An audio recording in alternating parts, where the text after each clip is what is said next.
ఆ రోజుల్లో పులి గురించి తెలుసుకున్న కెన్నెత్ ఆండర్సన్ ఏమైనా సరే దాన్ని చూడాలనుకొని ఇక్కడ ఉన్న ఫారెస్ట్ బంగ్లాలో బస చేశారు.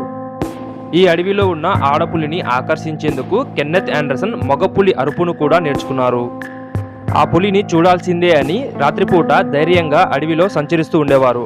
ఒక జంతువుని చంపి దాని పక్కన మాటు వేసి రేయింబవళ్ళు కాపలా కాశారు. చివరకు ఒక రోజున ఇక్కడికి సమీపంలో ఉన్న రైలు పట్టాల దగ్గర ఒక పొదలో ఆడపులి యొక్క అరుపులు వినిపించాయి.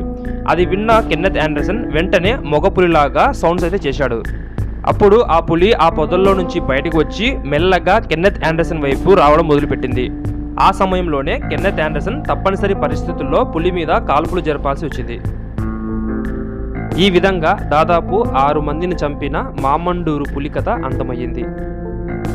ఈ మామండూరు ఫారెస్ట్లో తిరుగుతూ ఉంటే ఈ కథ మొత్తం కళ్ళ ముందు కదులుతూ ఉన్నట్టుగా అనిపిస్తుంది.